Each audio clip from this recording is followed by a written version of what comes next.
are fortunate to be joined right now by the CEO of Seeds Canada, Barry Senft. Hey, Barry, how's it going? Not too bad. And also joining us is Lauren Cummin. She's the Director of Policy at Seeds Canada. Lauren, great to see you again. Good to see you too. Okay, we're going to talk about a very important topic here today, something that's been really taking up a lot of the oxygen in the seeds industry in Canada, and that is seed regulatory modernization. Now, this process is often referred to as well as SRM for short. So, Barry, give us the 100,000-foot description here. What exactly is this process of the seed regulatory modernization that the industry has been so focused on? Well, the seed industry and seed development have a number of regulations that the seed industry must adhere to. A lot of these regulations were set into place over 100 years ago. So it was back in 2018 that CFIA announced that they were going to do the SRM, the Seed Regulatory Modernization process. Now that got delayed 1 or 2 years because of a number of factors, including COVID, seed synergy. So it did start in earnest in and around the mid 2020. And so when CFIA announced this, we were quite happy that CFIA was undertaking the modernization of regs that were in place 100 years. And not that those regs hadn't been changed over that time, but again, something that basis of 100 years old, when times were so significantly different, they were due to be reviewed.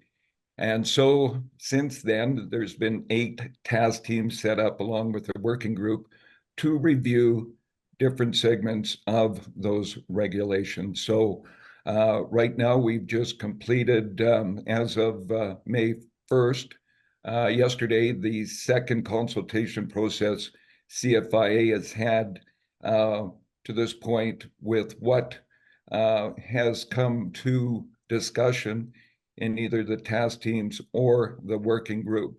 So we've just completed that. We wait for them to assemble that report, which is forecast for this fall, to see what stakeholders had in mind responding to the questions that CFIA posed to the industry. Okay, so Barry, when it comes to seed regulatory modernization, why should farmers care? What does this have to do with them? What's at stake for farmers? Well, there's a lot at stake for farmers because seed is important. That's we're amidst the season that seed is going down into the ground, and a very, very important aspect to it. Sean, when I got this job as CEO almost 3 years ago, my neighbors around the farm and farmers that I got to know across the country had a number of messages to me when I started this role. One was, we need access to new technology. We need reasonable cost to seed. Farmers know that there's a significant cost to bringing a variety to the market, but that had to be kept into check. They wanted competition within the seed industry. So those were 3 points made. Now, access of technology, new technology for farmers is important because while we're going along our farming in this country, we've got our competitors with also a regulatory environment that the seed industry has to work within. We can't be behind those competitors as far as access to that technology, whether it's drought resistance, whether it's addressing pests, those types of issues. We've got to be at least at the same rate of introduction of that technology, if not in advancement to that. A lot of times in the competitive world, somebody that has something a little quicker than others has a competitive advantage. So, that access to new technology is very important to farmers. Reasonable cost. Seed costs are significant as it is. Farmers are willing to pay for that technology, but they don't want to pay for anything, for any bells and whistles that somebody else has dictated that they should have to pay for. They want the basics to the costs that, in fact, bring that variety to the market. Certified seed sales is, in fact, in Western Canada, is going the opposite way it should be. Gain access to new technology because of cost, and for some to be suggesting to add cost to that certified seed or any type of seed development is not a very good strategy to something that we're losing market share already. So containing those costs, not paying for bells and whistles that aren't needed is utmost of concern. The third issue is competition. And they want seed retailers, seed development to be in a competitive market. And that's with both large seed developers and the smaller ones. And that's important from both of those aspects. From the, again, the multinationals, they're looking around in a number of different countries to see where, they have hospitable types of a regulatory environment to invest in. And if we got, again, requirements of no relevance, and they look at that and seed development is risky business as it is, and then you've got this regulatory environment that doesn't welcome them to come into Canada to do business, they'll move elsewhere to our competitors. And again, we're going to miss out on that. For the small seed developers, it's important because it's a maze of regulations that they don't have the resource to maneuver through. And that's so important for minor crops. And it's important for the smaller grain growing regions of Canada, where the large companies don't have as much interest. The volumes aren't there to put a lot of investment into.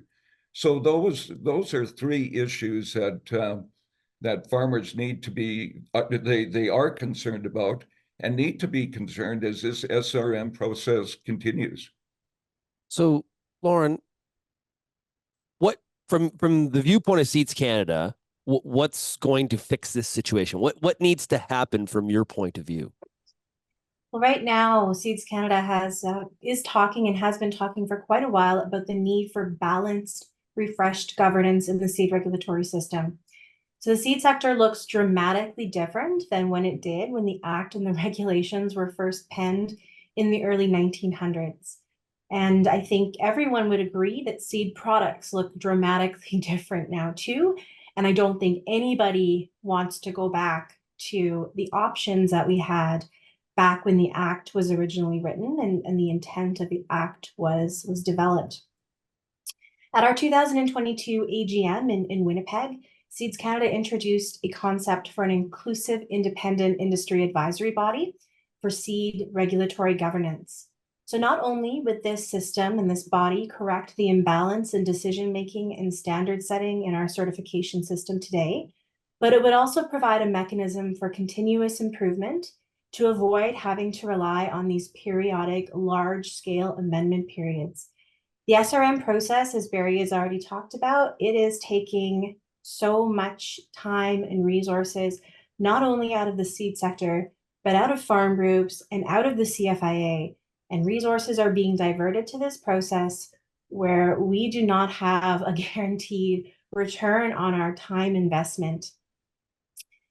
As we approach the end of the SRM window, which is 2025, the seed sector is increasingly concerned that we are not going to get out of this process the level of modernization that we need to see, not only to bring the seed sector to where the global seed industry is in 2024, but to allow us to future-proof, to have the flexibility that the sector needs to respond moving forward. Innovation in the seed sector is happening at a rapid pace. Innovation in agriculture is happening at a rapid pace. I often think about where we were when I first entered the industry and where we are today. And it hasn't been that long for me. And the rate of innovation is only increasing. If we cannot enable our regulatory system to keep pace with the rate of innovation, Canada is going to get left behind. And when the Canadian seed sector gets left behind, that means that farmers get left behind. So to allow us to keep pace with innovation, our framework needs to allow for continuous improvement. Incorporating schedules and standards by reference will allow for simplified updates. Incorporation by reference means that you physically take those pieces of the regulations outside of the regulations and structure their amendment process so that it's much more streamlined compared to a legislative document. An independent advisory committee will not only provide a framework for consultation with impacted and regulated parties on an ongoing basis for any of those pieces that are incorporated by reference, but it also provides a balanced governance structure that reflects the modern seed sector today. So there's a number of things that we really should be focusing on. And the sector is concerned that rather than focusing on these bigger picture pieces that are going to get us to where we need to be, we're focusing on minor edits to what we already have, and in some cases, proposals to even go back in time. So the sector really needs to see that change. We really want to see a return on investment for everyone's time and resources going into SRM. We want to be able to compete moving forward. Yet the seed regulatory modernization process, I feel like it's kind of competing with the Canada Grain Act review for a length of time. We seem to have a bit of a establishing a bit of a pattern, a trend here when it comes to reviewing the way that we, that skeleton of how we operate from a regulatory standpoint. Lauren, when you say, I just want to dig in here for a second. When you say left behind, at 100,000 feet, I have some ideas in my head, but just what do you mean by that? Can you kind of maybe give us a bit more of a granular example from your viewpoint? Sure. So there was a regulatory benchmarking study done. It was commissioned by the CFIA and completed last spring. And it looked at, I think it was 5 other very modern seed sectors with a mature regulatory system. And what they saw was that in these sectors, in these countries, which the World Bank has placed above ours, ranked above Canada's, in a study from 2019, what they found was they really have a very diverse industry group that is able to make decisions and govern parts of the seed sector so that we are not relying strictly on government regulation. In Canada, unfortunately, we don't have that independent, inclusive industry body. So that's really something that we need. And if we can't have it apart from CFIA, then it should be an advisory body that is working directly with CFIA. So the sector needs to show CFIA, and the sector includes farmers, that we can work together to make sure that we're able to deliver the exact products that farmers need and not additional bells and whistles that Barry was mentioning. We want to make sure that there is no barrier to farmers being able to adopt the latest genetics that they're going to need to meet the challenges that they're seeing today and meet the challenges of tomorrow. Before this session, we were talking about drought and what we're going to be faced with in southern Alberta this year. New genetics are going to help farmers to continue to produce a crop even when they're faced with these harsh environmental conditions. So we need to be able to streamline our system so that products can move through without additional red tape. Okay, so that makes sense. Barry, I just wanted to finish up here. I wanted to, there are stakeholders saying, okay, that's fine, but we need these high regulatory hurdles, these, and some would describe them as barriers, but high regulatory hurdles to ensure that we meet the expectations of, Canadian quality and that, we're held in high regard. Is that, do you believe that's the case, or is that being overstated? Well, they might say that, but again, as Lauren has pointed out, that isn't the situation, and that was the point I was going to make, Sean. Is we keep being told that we're our environment, our regulatory environment for seed development is the envy of the world. And in fact, there's benchmarks that say otherwise. And so does that mean that we got to increase our regulatory influence on the industry to do that? I think it's quite the opposite. I think the CFIA is there for health and safety reasons, and rightfully so. But then after that, it's a matter of industry-led types of initiatives, i.e., the advisory committee, to be advising CFIA on the regulatory environment that again keeps intact the quality, the requirements that our farmer customers need, along with our end use customers need. Again, no one wants to produce something or bring to market that no one's going to either buy or use. But again, you don't need regulations. Companies are after their market share with farmers, and they're going to bring the product forward that's attractive to farmers. So this issue that we need regulations to maintain the standards apart from health and safety, I think is a myth. So you're arguing for a little bit more of how I would describe it, at least, a agile regulatory framework. That's okay. That's okay. So you agree with that.